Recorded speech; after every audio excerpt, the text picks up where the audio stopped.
ஒரு பரந்த மனப்பான்மையோடு செயல்பட்டிருக்கிறார். இந்த உலகத்தில் இருக்கிற அத்தனை மனுஷனுக்குமான ஒரு வழியை கருத்து கொண்டு வந்திருக்கிறார். என்ன வழின்னு கேட்டா, அந்த வசனத்தில் படிக்கிற மறுபடியும் படிங்கம்மா, சொல்லுங்க. தேவன் தம்முடைய ஒரே பேரான குமாரனை விசுவாசிக்கிறவன் எவனோ, விசுவாசிக்கிறவன் பாருங்க, யாரெல்லாம் இயேசுவை நம்புறாங்களோ, ரொம்ப எளிதா சொல்லணும், யாரெல்லாம் இயேசுவை நம்புறாங்களோ பாருங்க, அது விசுவாசத்தின் மூலமாக ஒரு ரட்சிப்பை கர்த்தர் கொண்டு வரார். யார் வேணாலும் நம்பலாம், எந்த மதத்தை சார்ந்த வேணாலும் இயேசுவை நம்பலாம், எந்த இனத்தை சார்ந்த வேணாலும் இயேசுவை நம்பலாம், எந்த ஜாதியை சார்ந்த இயேசுவை நம்பலாம். இங்க ஒரு லிமிடேஷனே கிடையாது. கிறிஸ்தவம் என்பது ஒரு குறிப்பிட்ட ஜாதிக்கான ஒரு மார்க்கம் அல்ல, குறிப்பிட்ட மதத்துக்கான ஒரு மார்க்கம் அல்ல, குறிப்பிட்ட இனத்துக்கான ஒரு மார்க்கம் அல்ல.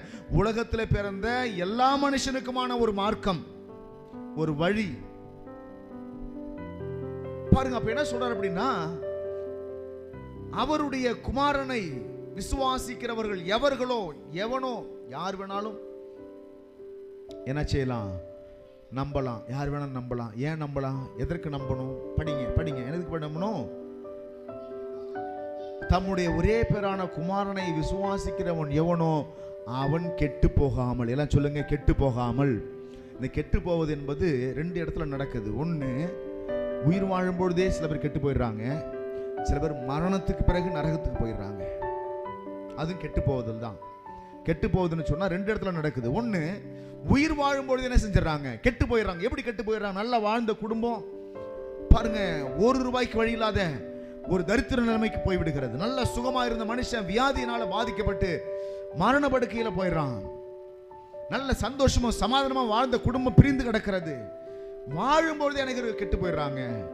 இப்ப சொல்றாரு, நீங்க கெட்டு போகாம இருக்கணும்னு சொன்னா, நீங்க நல்லா இருக்கணும்னு சொன்னா, நீங்க ஆரோக்கியமா இருக்கணும்னு சொன்னா, ஆசீர்வாதமா இருக்கணும்னு சொன்னா என்னத்தை செய்யணும் அப்படின்னு சொன்னா, அந்த ஒரே பேரான குமாரனை விசுவாசிக்கணும். ஏன் விசுவாசிக்கணும்?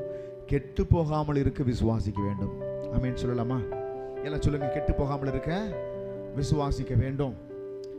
சரி, இந்த பூமியில நான் நல்லா தான் இருக்கிறேன், எனக்கு ஒரு குறையும் கிடையாது, நல்ல வீடு கட்டிட்டேன், நல்ல வசதி வந்துருச்சு, நிறைய பணம் காசு வந்துருச்சு, ஒரு இடத்துக்கு 2 இடத்துல வீடு கட்டிருக்கிறேன், 3 இடத்துல வீடு கட்டிருக்கிறேன், நிறைய சொத்து சுகம் இருக்குது, எனக்கு எந்த குறையும் இல்லை, எந்த தேவையும் இல்லை,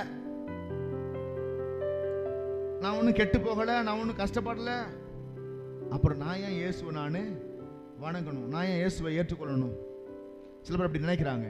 எனக்கு எந்த கஷ்டமும் இல்லையே, எனக்கு எந்த கஷ்டமும் இல்லையே, அப்புறம் நான் ஏன் கஷ்டப்படணும், நான் ஏன் இயேசுவை ஏற்றுக்கணும், நான் ஏன் இயேசுவை நம்பணும்?